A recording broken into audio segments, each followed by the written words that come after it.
got another Okay. link if you want it. So good afternoon, everyone. Thank you for joining this T-Level, a guide for employers. I'm just checking the people on the call can hear me. So Rob, all good, audible? Yeah, all loud okay. and clear, There's some George. reactions. Okay, great. Okay. Thank you for joining us. So my name is George Tsounias. I'm Early Careers Manager for the ACCA, and I'm really pleased to be joined by Rob Alder, who is Head of Apprenticeships for ACCA. We also have Deborah Dyer, who's from East Norfolk Sixth Form College, and we also have Jake Groom, who is an employer from Stevenson Smart, who is joining the call today. We're really pleased that you have been able to join us for this meeting. It is T-Levels week this week. So we're busy with lots of different events you might see on social media, on LinkedIn, all the great things that T-Levels can provide for future talent, but also nurturing young people. And we're going to hear all about that today and how, as employers, you can really get involved and really do your part. So without further ado, there will be time for Q&A. So please, there is a Q&A box. There's also the chat function that you should be able to use. And we will take some questions towards the end of the session. So without further ado, I'm going to pass over to Rob, who is our Head of Apprenticeships, to give a brief guide to T-Levels. Thank you very much, George. And yeah, good afternoon, everyone. Thanks for joining us this lunchtime. So what I want to do over the next 20 minutes or so is just give you a kind of an overview of a T-level in accounting. I don't know how much many of you know about T-level accounting, but it is very much kind of, the basics. But I'm going to bring in Deborah from East Norfolk Sixth Form College just to put a bit more, kind of explain a little bit more about, especially the kind of syllabus and delivery and things like that. But from my perspective, so as George mentioned, I head up the apprenticeship side at ACCA, but it's a bit wider than apprenticeships. It's all kind of non-graduate entry into ACCA, which is a constantly changing landscape. Across the UK, I should say as well, because obviously T-levels that we're going to talk about today are specific to England. It is different in Wales and Scotland. Scotland is foundation apprenticeships, and if anyone wants more information about that, I'll try and bring in examples of that into this presentation. But it is slightly different in Scotland. In Wales, I know there's a kind of watching brief on T-levels as well. So T-levels aren't happening in Wales yet, and in the kind of offshore islands as well, in Channel Islands, Isle of Man, again, T-levels aren't there. But I think a lot of the other countries are looking at England and seeing what's happening. And what is happening is, I think, a real success that we're seeing in T-levels and T-levels in accounting as well. And I think that's the kind of timing of the celebration week that George mentioned earlier that is taking place this week. It really is a celebration. There's some great stories happening across a range of disciplines, and as it's growing and as students are going through the courses and entering the world of work and employment and higher apprenticeships on the back of a T-level, I think from an employer's perspective is understanding what they're all about, how you can take advantage of them, and how you can engage and have confidence that the qualifications can really help your future talent recruitment. So yes, as George mentioned, any questions you have, please use the chat, Q&A, anything you're not sure about. If you want more information, then please do that. So just some basics really on T-levels. So T stands for technical, and it's really aimed at 16 to 18-year-olds. So it's one of the choices or one of the courses they can take after their GCSEs. It's equivalent in size to 3 A-levels. So it's studied over a 2-year, so the time they would be, they could be taking 3 or 4 subjects at A-level. They're just doing 1 subject in accounting for 2 years as a full-time program. But the important distinction, because of the technical nature rather than the academic nature of it, is that it also includes a minimum of 45 days, 9 weeks of an industry placement. And it's a critical part of the T-level. And I think it's very much geared to give a lot of experience, so that it's very much geared as a kind of pre-employment training, so that the students can gain important experience that they can then take into the workplace. And the important thing about that industry placement, it is if without those 9 weeks, without those 45 days, they can't actually achieve a T-level. So it's a critical part of it. A bit like apprenticeships, T-levels in each discipline, in each area, were designed by employers and providers to ensure that the content meets the needs of industry and prepares the student for entry into the workplace. And I think that's the important thing, that it's not just a theoretical course in accounting. It's very practically based, and the content is very much geared to what employers need for their future workforce. So with T-levels kind of happening in England, this is kind of how it sits really. How a 16-year-old kind of has a choice really now in terms of after GCSEs. They can choose the academic route, A-levels, 2 years at their local college or at school, which normally would take them on a route down higher education. So that's it. But again, with A-levels, you can go into the workplace as well. But that's kind of how the government's looking at it. Academic would go down to A-levels, go into higher education. T-levels, so the technical programs I've just mentioned, again, is 80% is in the classroom, 20% on a placement. That would take you, again, this is government thinking, kind of would take you into skilled employment, and a kind of higher level apprenticeship. So that's, again, these are all possible progressions, but this is how it's kind of mapping out. But you could, and these arrows probably, I could draw them differently and it probably be a bit more confusing, but you can take a T-level, you can take a T-level, go into higher education. That's what some students are doing. And importantly, for a T-level in accounting, you can take it to go on to a higher level apprenticeship at level 4. But also age 16, 17, you could go straight into the workplace as an apprenticeship at level 2, 3. Again, the difference there is 80% job, you're employed, and 20% of that work you will be studying a particular discipline. So then that would then, you could progress on to a higher level apprenticeship as well. So that's how that's the choices that a 16-year-old has. And I think T-levels is kind of the bridge between the two almost, really, where it's still studying, but there's more work experience involved. I mentioned earlier about all the different T-levels out there. This is for information, really. There's lots of T-levels there.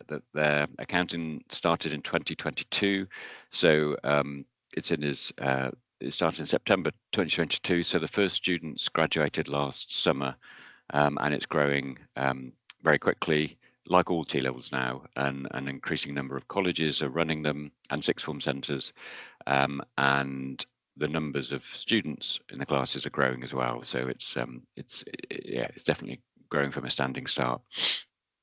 In terms of what it covers, so the way they are put together, and again, this doesn't really cover the breadth of content particularly in year 1, but the kind of fundamentals of financial accounting are covered in year 1. So it's a little bit more theoretical. There's a lot of professionalism and ethics as well, and there's a bit more about data and data analytics as well, which is obviously an important skill. I'll just bring Deborah in here. Deborah, do you want to talk a bit more about what else is covered in that first year? Because the first year is very much kind of, again, they're kind of 16, 17, is giving them that kind of initial knowledge really about accounting, to then move to a more kind of practical approach in year 2, particularly when it's linked to the industry placement. But is there any more on the content, Deborah, that you'd like to just add in there, what is covered? I think that the thing to mention is that with the first year or the first part, I mean, some centres, myself, we mess it all together. I teach the occupational specialism from the start because I find it helps.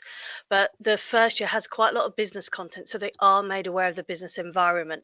So there's bits about management structure and marketing, which is superficial, but they just to give them a flavour of the background. But there's quite a bit on the theory of organisational structures, which is quite useful when you progress on to understand your difference between your sole traders, your limited companies. So there's a lot of grounding. There's also just a shade of a little bit of management accounting, and just to be aware that is in a separate area. So it talks a little bit about the profession and careers. So when we're talking about ethics as well, we're talking about not just the audit role, but ethics for managers and general decisions. So it's very much the first year, the core content, which has to be examined at the end of the first year, is very broad. It sort of mixes a bit of a business studies course. We split it into business to law because there's a lot of business law in there, and then an accounting. So we try and give them a nice mix and try and get them to recognize that you don't study subjects individually, you are required to blend them together, because that's what you do in the real world. Brilliant. Yeah, that's great. And I should say as well that Deborah is an ACCA member, and thanks for helping us with this, and thanks for also helping a lot with some of the work that ACCA have been doing with with T-levels, which I'll talk about in a moment. But yeah, that's really helpful. And again, I think that's a really good point. There's that kind of general business introduction, again, before they're kind of joining into the workplace, to the context of organisations and businesses given within the T-level as well. Great. So let's move on to industry placement. So as I mentioned earlier, this is the kind of time they're spending kind of in the workplace. It's about real environment, and it's kind of, I suppose, it's a bit more than just, you know, a kind of school's work experience where you're spending a week in a particular placement. It is very much geared to kind of developing those practical and technical skills that are linked to the T-level.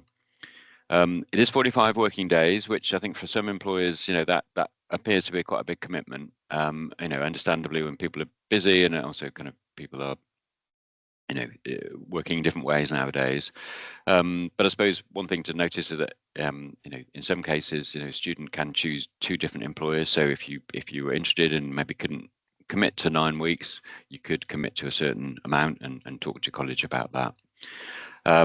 One question we get quite a lot is about, you know, do you have to pay a T-level student? And there's no requirement to from the employer. But some employers do pay students costs of travel and things like that. But it's very much, there's no requirement to pay anything, but it's, you know, what the employer feels right. The critical thing is about the timing and of the placements. Now it does vary a little bit, but most colleges are very flexible on this, and are looking for either a single day, as in 1 day per week, or a kind of a block release, be it, you know, over a period of time, summer, you know, a chunk of time.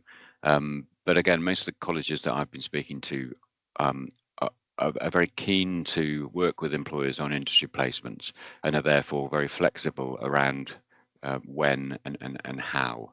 So if you're concerned, you know, within your particular business about how that could work, don't worry too much. I think that the main thing is, you know, there is some flexibility there, and it could be done 1 day a week, or it could be done at certain times of the year as well. And again, the important thing is, though 9 weeks sounds quite a long time, it is spread, or can be spread, over the whole kind of 2 years of the T-level.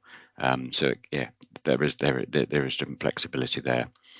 And again, within the accountancy field, you know, a lot of people are working remotely, and within the T-level, this has been recognised within accounting. So 20% of the placements could be done remotely. Now, yeah, the feedback from colleges that I've heard is that's not ideal, because, you know, a young person, you know, wants to kind of, you know, you want to make sure they're supported and want to make sure they're learning directly from people. But there is, again, that flexibility. And the government actually yesterday, as part of T-level Celebration Week, did announce some more kind of some changes to the industry placements, which is a bit more flexibility, recognising that in some cases it can be, some of those things can be kind of a barrier to employers embracing placements. So again, there's further information that we can share on that. But I think the messages with placements is they are a critical part of a T-level. So for the student and the college, they're important, because without them, a T-level won't exist. But as I kind of going to come on to, they are a real opportunity for employers to try people out, and I'll talk a bit more about that in a moment, about, you know, the benefits to employers. In terms of what's covered in a placement, again, as I mentioned earlier, so there is a structure to it. It's not just a case of, you know, you've done, X amount of hours and ticking a box. There are kind of clear learning objectives, and there's some examples here. And again, the good thing here is they are the kind of skills and practical skills that students will need as employees. Deborah, anything to add here about these areas here about how the students learn on within their placement? Yeah, it's one of those things that we're very conscious to be flexible with where they're placed, because some firms probably don't outsource payroll, some do. So we're conscious about, you don't have to cover all those things on your placement. That's like the ideal. As yet, we've not had any interaction with Pearson about there needing to be a formal checklist. We generated one for our employees, so they had an idea of the sort of things, and for most of them, they will get to touch on a lot of these themselves. So it's the general, even if they can't actively do work, if they're shadowing an employee that's doing, say, an audit, that is fine. It's the experience and the sort of awareness of these skills that they're going to need when they go out. And we were also something we're quite keen with when our employees first, when we started to build with this, and I think Jake will say, is how we spoke to all our employees and said, what do you want them to be able to do when they come to you? So we're very keen, and I think colleagues at other colleges are the same, keen to work with the people that we're putting the students into to make sure that it's a good fit, and that they can be useful to you as well as you be very useful to them. Brilliant, thank you. And as you've mentioned there, and this is something I've noticed with all the colleges and sixth form colleges I've been talking to, there is a lot of support from the provider. So Deborah, who runs the course at East Norfolk, she's got a dedicated employer placement person that can go out and talk to the employer about the placement, before, in terms of what's involved, during, to make sure the student, is supported, and then afterwards as well, in terms of, the bureaucracy and some of the paperwork there. So I suppose the message that we're pushing out is that, yes, there is responsibilities as an employer to take on a tier level student within a placement, but there will be a lot of support from the provider to help you and guide you, and hopefully not make the whole process too burdensome and a deterrent. And I think, again, the experience I've had in talking to some employers that have embraced placements is that once you get over that initial kind of hurdle, but then actually you kind of start using the students, it is fairly straightforward, and it can be used in different ways to in terms of how you can support those students in the workplace by using using existing staff, junior staff, to give them responsibility, all that kind of thing. So there's different ways it can be used, but appreciate that a lot of businesses are very busy and under a lot of pressure. So it's not saying it's easy that, but I think that the main message is that if you talk to an employer and you see the support and how it can work, it maybe isn't so burdensome as you may think. So yeah, so that's placement. So just a kind of summary, I suppose, of the benefits. And I think that the main benefit of an industry placement to an employer is it will help you recruit the kind of future talent pipeline within your organization.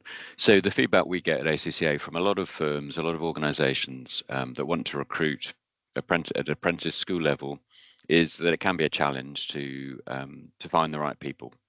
And the benefit of a T-level student and a placement is that you can essentially try them out for a period of time and see them operate within a working environment, and then obviously if they impress and they like the organization, then, and you have some apprentices that you're recruiting, then logically that's a good way to then move them and offer them something as well. So I think that's it's a really good way of testing someone out before you want to offer them something, and a way of recruiting talent in that period of time. And again, this is the feedback I've heard quite a bit, is that the students aren't just kind of sitting there kind of listening and watching. They are doing things. They are helping to do certain tasks as well. So there'll be extra support for certain projects, certain work that you're doing as well. So it can help kind of, fill a skills gap kind of now and then, obviously, as they evolve into the workplace as well. So yeah, certainly different, and will help things around, kind of, if you want to encourage more younger, diverse talent into the workplace, then what we're saying is, in your local area, there will be students studying T-levels in accounting that I think it will be good for you to explore and have a look at. And as I mentioned as well, finally, it'll give, depending on the size of your organization, give them, staff the opportunity to upskill in coaching and mentoring at this kind of, junior level as well. So there's some, clear employer benefits, which I think we're fortunate enough to have Jake from Stevenson Smart on the call as well, that hopefully he'll share a similar experience as well. And then on the right hand side, there's social benefits as well, in terms of helping in terms of a kind of the local community and young people, giving something back to the local community and economies, and improving your own organizational profile and reputation. So all those things are part of the whole the benefits of getting involved with the industry placement. I just want to talk a bit about the grading for a T-level. So and this is very much, if I say there's students that are now passing T-levels and applying for jobs in accounting. So this is what you might see on a CV. So they get an overall grade, which is a pass, merit, distinction, or a distinction plus. And that is calculated by a core component grade, which is like a traditional kind of exam that they would sit, and they get a grade A* to E, which is kind of similar to A-level in that regard. The occupational specialism element, they get a pass, merit, or distinction. Again, that's quite similar to the apprenticeship side. And then they get the confirmation that they've completed that industry placement. So all three make up the overall grade, which is that pass, merit, distinction. So if someone applies for one of the roles that you have in your organization, that's what you should look out for. Not just they got a T-level in accounting, but what grade have they got? And obviously, if they've got a D or a D+, as it's called, then they're obviously a good, strong candidate. So yeah, there's just something to keep an eye out on for. A question we get asked quite a lot, talking to employers, is about progression and where they should start. So with a T-level in accounting, obviously it's quite relatively new, so a lot of employers are probably not quite sure. They're seeing them as a school leaver rather than something slightly different. So it's kind of where to start them. So that a T-level is a level 3, same as A-level, same as 3 A-levels, but obviously they've been doing accounting for 2 years. So the logical step with a lot of T-levels is they've done a level 3 qualification, so they should move on to a level 4 apprenticeship. Now, in accountancy, as we know, there's different options at level 3 and level 4. So some firms, some organizations are looking to put them on a level 3 apprenticeship, which isn't necessarily wrong, but I think what we're trying to do from ACCA's perspective is actually they should be on a level 4. They could be starting ACCA at that level, foundation level, and taking a level 4 apprenticeship. Now, that's not saying you must do this, but it's something I think that we're trying to encourage employers to think about and look at it differently to a kind of school leaver AAT and a graduate, of whatever discipline, that the T-level could then logically move on to a level 4 apprenticeship. So just something to think about when you're looking at T-levels, and honestly, I think a lot of it is also kind of looking at the overall caliber of the person and what they need, and what they've learned and what they want to then go on to do. And if they're going to do ACCA, all the way, or just level 4 as an apprenticeship. So very much kind of, there's no hard and fast rule, but just the main thing is they've done a level 3. Do they want to be doing another level 3 apprenticeship for another 18 months or so? The theory is with everything in the T-level, they should be able to move on to a level 4, but it's very much up to the up to you as the employer. But yeah, different options as well. Say from talking to colleges, some students are moving on to just going into a job in accounting or a job in something else. some are moving on to other courses, some are going into higher education. So there's choices there, but the ideal would be they'd go on to an apprenticeship program at level 4. This is really important, and again, it's probably the same with accountancy training full stop. Your provider is a critical part of this relationship. There are a large number of colleges around the country. I'll share with you in a moment where they are, but and again, we'll share these slides with you afterwards, but there's a link here to where you can find your nearest college. So you just key in your postcode, your nearest college offering T-levels in accounting will pop up, and then you can engage with them. But what I've been doing at ACCA, if any employers are interested in wanting to find out a bit more about T-levels, wanting a bit more about placements, wanting to just understand anything about them, I'm happy to talk all this through, and obviously I'm talking it through now, but if you want more information, I can have a chat with you, and then I can introduce you to your local college, because I've met the majority of them. I've got contacts, within the placement side, and know how they're doing, and again, it's working in partnership with them as much as I can. So yeah, so very much happy to do introductions. In terms of where they are, there's a lovely map of England with a few red dots on it. So there are now 40 colleges and sixth form centres around the country offering T-levels. It was 25 this time last year, so it's grown a lot. And as you can see, the majority of the areas now have, a number of colleges, number of options. So Deborah is that little red dot on the east of England there, all alone there. So not too much competition there. But as you can see, London, yeah, all the areas here, there's colleges doing Northwest as well, was dominated as well. And again, the kind of breakdown is there. So you can see it's mainly FE colleges, a few sixth form centres as well, increasing number of sixth form centres as well, all offering, courses and have, between 15 and 20 in a class as well. And I must say as well, having spoken to most of them, all great programs, but are all very keen to improve and increase their employer links.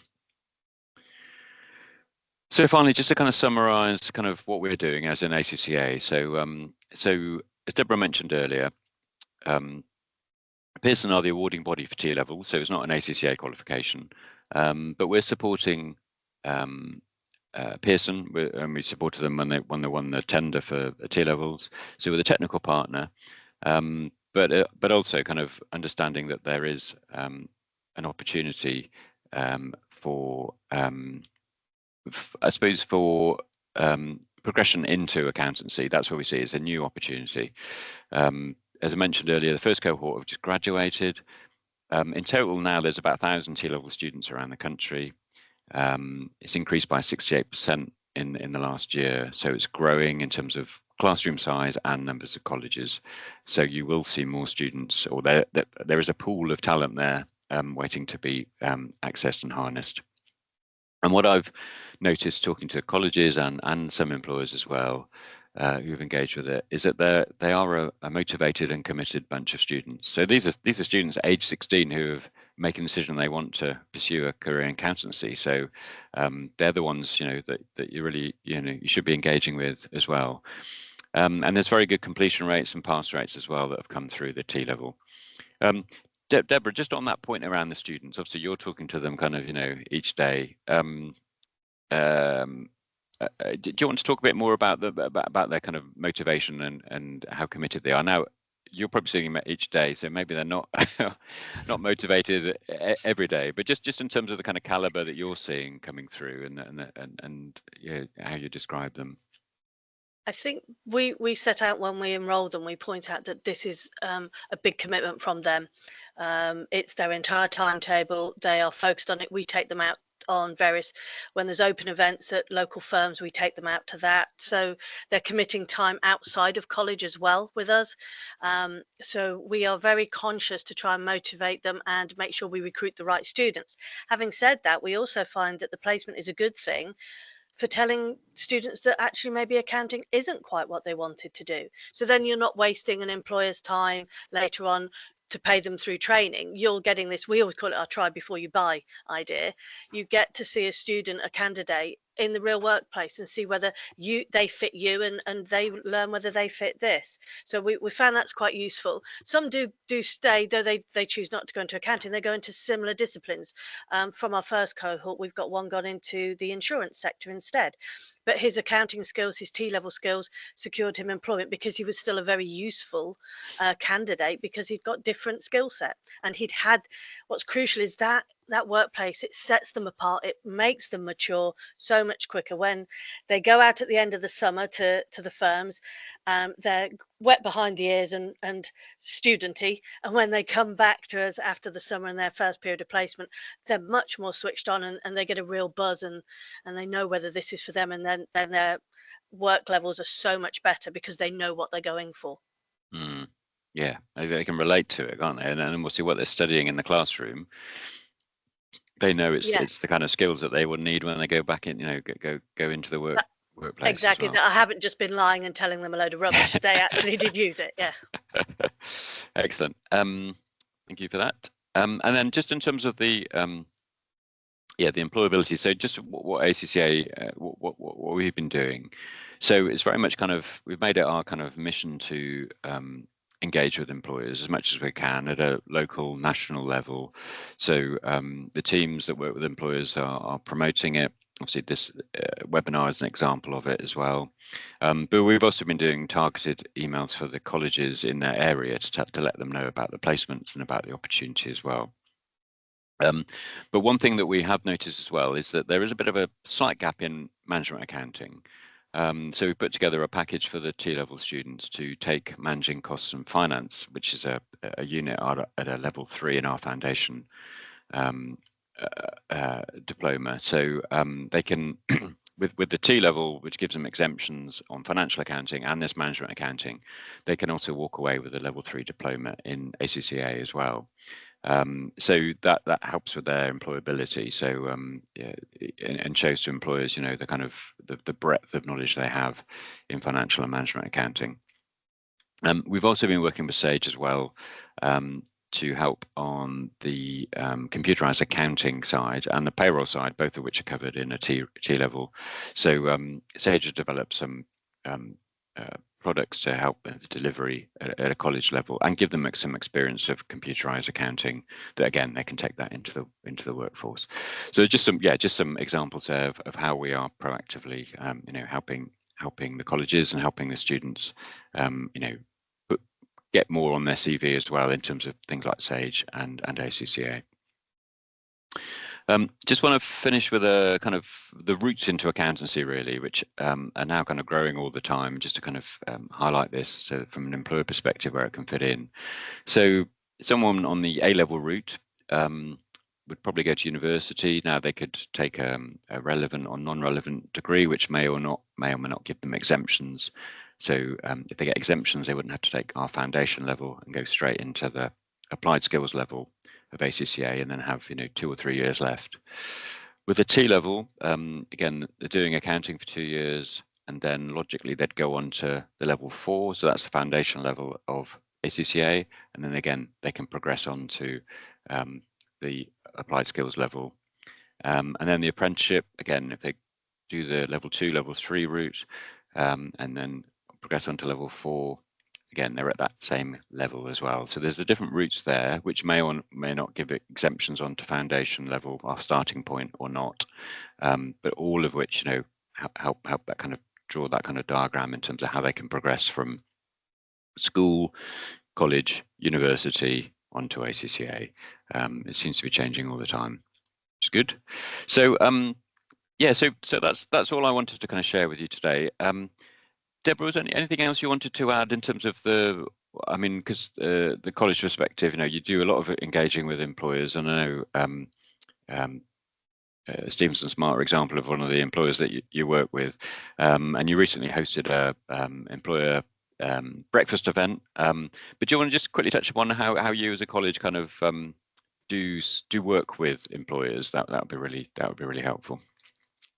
Yeah, we do our Lucy, my workplace coordinator, my girl Friday, she cold calls employers in the local area and just lets them know we're doing this if they have an interest. She also uses, like myself, I knew Jake previously, so I twisted his arm and said, please come along, and he's been amazing.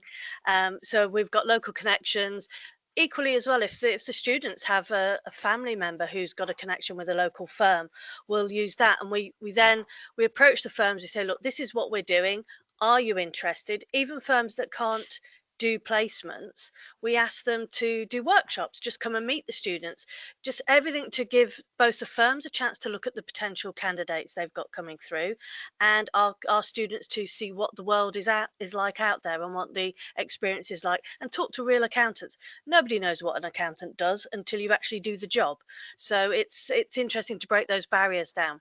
Our breakfast has proven to be one of our most popular events. I think our bribes of bacon rolls and pastries is possibly why everyone turns up. I know it's one of the reasons Jake gets out of bed for it. But it's a great chance to get our local firms to network. And this recent one, this November, was a lovely event. It was great to see the employers just sharing their experiences, those who had students and those who were new, who were just coming along to find out what it was all about. We never make a commitment. We never force people to join in. We just want them to be aware this is available to them. And that's one of the things we found. A lot of people still are unsure of what a T-level is. And so we're constantly having to sort of introduce them to what we think is the potential to be a really good qualification. Okay, there's still a few teething problems, but on the whole, this is our third cohort now, and we've grown in numbers and the word is getting out. And with the support of firms like Jake at Stevenson Smart, it's been a really good experience for both us, the firms, I would hope, and the students. Brilliant. Thank you very much for that. Yeah, and I think that's the, just to kind of finish on that, really, it is growing, and I think there is an opportunity, I think, for employers, and T-levels are a real opportunity to harness your local talent. So, if you want more information, please reach out to us. Just put your details in the chat. We can follow it up. I can help you, introduce you to your local college and how you can get involved. And then it's very much then, could form a really important part of your future recruitment strategy. So yeah, thanks very much. Yeah, Rob, I've got some questions that came through the chat. Okay, lovely. Yeah, so I'll go through those. So there was some around its availability. So it's obviously in England, but there's questions around the timeline for in the Channel Islands and also maybe in Northern Ireland. Do you have any thoughts on that? I haven't heard any plans yet in either area. I know a lot of, they are looking at it, and I think because it's been so successful, other governments are looking at it, but I haven't heard of any concrete plans to introduce it. And it may be a version of it, but I think the strength of the T-level in England is based around that industry placement, and it's just whether the different areas want to do something similar. Yeah, and we're going to hear from an employer, Jake, shortly. The other question was, are we aware of any colleges considering rolling out the T-level in the next academic year? We just updated the map with the 40 colleges, so moving forward, we guess it's going to grow. But it is, yeah. I mean, I've spoken to one that are looking to do it in next September already. So yes, I'm the way that the funding is happening and is more secure. I think there was a bit of uncertainty about that, but I think it will be growing. And as the colleges that are doing it successfully and getting good numbers, I think other colleges will look at it and think, right, we need to be part of this as well. Yeah, I mean, from an early careers perspective, we were at ACCA, we're at a Birmingham college leavers fair, and we had some T-level accounting students come up to the stand to speak to some of our ACCA members, and they were so shocked with the level of knowledge and kind of intricate questions they were asking. They were like, these are really switched on. Oh, they're like, we're doing the T-level, and they're like, oh wow, God, like they know a lot for their age. So yeah, definitely it's having a really good impact. So we're going to move on to the employer interview, and then we will continue to take questions as we go through. I'm monitoring the chat. So we're joined by Jake. So hi, Jake. Hi, everybody. Hi. So we've got some few questions for you as an employer, and thank you for joining us today. First question is kind of what accountancy training do you currently do in terms of like school leavers and graduates, or your involvement with the T-level? Sure. Well, just to provide a bit of context. So we're based on the East Coast. We're very close to Deborah, who is at East Norfolk Sixth Form College. And this is now we're coming into our third year now of doing T-levels, and what a fantastic 2 or 3 years it's been. We've taken on students every single year, and they've done very well so far. And we can't wait to welcome the next batch into the firm. So yeah, in terms of training, we're sort of like an owner-managed specialism accountancy practice. So here we're looking at graduates mostly historically, and I suppose one of the interesting things that we've had to take on board is the difference in personalities between the T-level students and the graduates. That these guys are only sort of 2 or 3 years younger than what we would typically look to recruit, and their personalities are completely different. Not for the negatives either.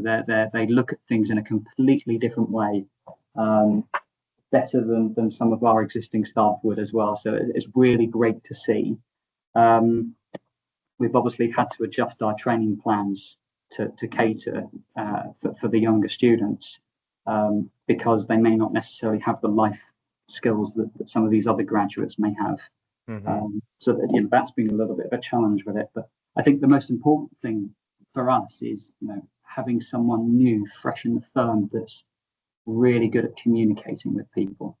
And we find that we would have to teach those skills to graduates or students of T-level age, regardless of what they've gone through in their studies. So it's great to bring that forward 2 years, and seeing that sort of progress with their studies, whether that be AAT and then leading on to ACCA or whatever they decide to do. It's sort of, you just get a head start with all of that. It's just been great to see so far. Yeah. Interesting to hear about the different personalities, because we're going to be seeing the phase of like Gen Z and then Gen Alpha coming into the workplace. So it'd be interesting to see the different sort of behaviors. And so how did you, maybe it's from the Deborah's breakfast sessions, but how did your company or yourself hear about the T-levels? Because I know there's still a lot of sort of awareness that needs to be done around T-levels, but how did you hear about them? Sure. Yeah, I mean, it's still really new. So, there's not a lot of chat about it sort of externally. You see the odd advert here and there, a few articles, flying about, but ultimately Deborah's not going to like me or appreciate me saying this to all the people here today, but she actually taught me when I attended sixth form and did my A-level in accountancies, and that was a good 12, maybe even 13 years ago. 13 years ago now, Deborah. So we knew each other already, and she reached out, and from there we worked out a way where we could get involved and ultimately help the college. Yeah, no, it's really, and it's, yeah. And as Rob mentioned around like the social benefits, I think is really, really important as well. What you mentioned some of the challenges. What has impressed you about the T-level students? Well, we've got one chap. His name is Toby. We took him on in the first year. So first year T-levels. I think everybody was a little bit nervous about how it was going to work because it was still very much early on. So there was a lot of support back and forth between the employer and the college. But I think, what I'm impressed with the most out of Toby is his eagerness to just get stuck in and absorb as much information as he can to, support his studies that are going on in the classroom. And that's something that we do. We try to tend to pass assignments over to Toby and the upcoming students that relate to the existing work that they're doing in college. Whether that be as simple as bank recs or payroll or VAT returns, whatever it might be, we try and tailor that so it supports what they're learning in the classroom. And Toby was fantastic. And we've got another lady called Kira. She's also just as fantastic. And both of them have just sort of thrown themselves into it, given it their all. And thankfully, they both love it and looking to pursue a career in accountancy. Well, that's really good. Good to hear. And also, I think one of the things that young people do talk about a lot in the class is like seeing the learning they do in the classroom with real work. So I think this is where the T level has can have such a positive impact. Rob did put in the chat, if you'd like an introduction with your college, please do reach out to him. And I think you've highlighted that there's support there from the college to help with those placements, because some employers might think, oh, I would like to do that, but what do I have to do? But there is a lot of support there available. I'm just seeing if there's any other questions, or would you have any sort of advice to employers that are considering it? Yeah, I mean, I think one of the biggest challenges with it from an employer's perspective is the resource that's required to support them. These guys, whilst they're getting taught very well in the classroom, they don't get to see real life examples, and there's just things in there that they would never see otherwise. So what we've learned from it is, yes, there is a significant chunk of resource that needs to go into supporting them during their 9-week placement over the 2-year period. But if your ultimate goal out of using the T levels is to bring across brilliant talent to support your team in the future, I think the way you should probably look at it is an investment initially, front-loaded investment, which will pay dividends later on. Yeah, great bit of advice. Are there any questions in the chat, or anything Deborah or Rob you would like to add?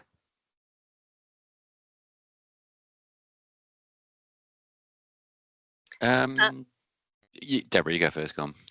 No, I just think Jake summed it up. We like this, and I think it's something he and I've talked about, the fact that you get to try a student before, and it shortens your recruitment process. It's saving you using recruiters and paying all those fees. You can get a student in, and also with the way we structure our placements, as it says, they can go to 2. We're hoping they'll extend that, because that can sometimes be an issue. So if a firm can't do the full 9 weeks, they can just try one for a shorter period. And equally, if a student and them don't really gel, we can always swap out and get you another one to try. That's the beauty. As it's growing in numbers, we're going to have the capacity to do that more. And some of my colleagues at the other colleges, I believe, have slightly larger cohorts. We do have a problem. We're on the coast. We only get 180 degree. The other side is the sea, so we can't really recruit from that area. So we're sort of a bit limited on our numbers that way. But we found that this ability and the little even the practice interviews we run that the students get, all of that is great for the employers to see, and great for the students as well. Someone's put it's opportunity to recruit someone with an effective skill set, which is great, and I think that's kind of been echoed. Thank you very much, Jake and Deborah. Any final remarks from Rob before we close off?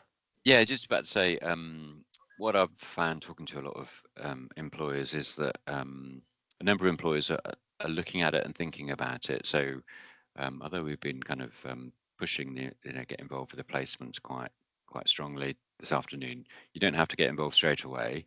But if you want any more information and you want to talk to employers like Jake who have engaged with placements, that have engaged with T-level students, then again we can kind of help with those introductions. So it's something that's going to grow, and I think be part of the landscape as we go forward. So to reach out to us and your local college to engage with it. Obviously when the time's right in terms of your own recruitment approaches and everything like that. So but there's some great things happening, and hopefully you will engage with it in the future. Thanks. Can I just add, I've just seen someone's put a comment in about the public sector, and that is an area we find large industry placements are an issue, but that's something with our geographical region.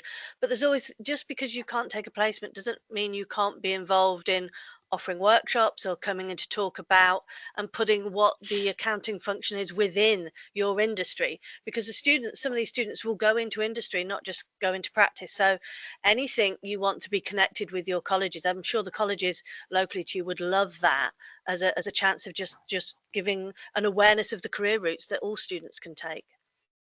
Yep, thanks for picking that up. And someone talked about Specsavers supporting T-levels last year, and it's been a huge success. So not just Jake echoing, they echo what Jake was said. So yeah, thank you, Georgie, for that.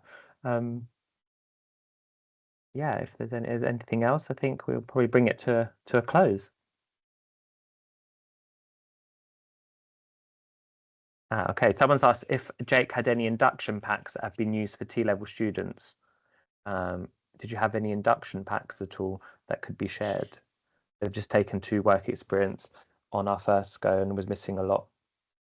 So with that, we don't have any specific T-level induction packs. We've used a trainee set of induction packs, which is that's been absolutely fine. Plus, another thing that I don't think much has been said about is the college I work with Deborah. They use an online platform called Unifrog, and it has all of those sort of forms and checklists built in with it. And I would assume that other colleges around the country would have that too. And they've just been very helpful with supporting the whole HR side of it and making sure that we're ticking all the boxes. And ultimately, I think the student also gets the other side of that, Deborah, if I'm correct with that, where they can provide their feedback too. If I'm not mistaken, Deborah, your colleague Lucy, hi, Yes. are you on the? Yeah, I just saw her join. So, well, I think she's been here, but if she had anything to add, if she's still on the call. Hello, yes, I'm here. Jake is right, we do use Unifrog for our students just to make sure all the health and safety checks, parental consents, employer consents, student consents, everything is consented to essentially. But also this is a great way for students to also log their T-level hours. So actually I can go on there and so can Deborah, just to make sure they're meeting the 315 requirement for both blocks of placement as well. So it's a really helpful tool. But yeah, any questions I'm happy to also answer.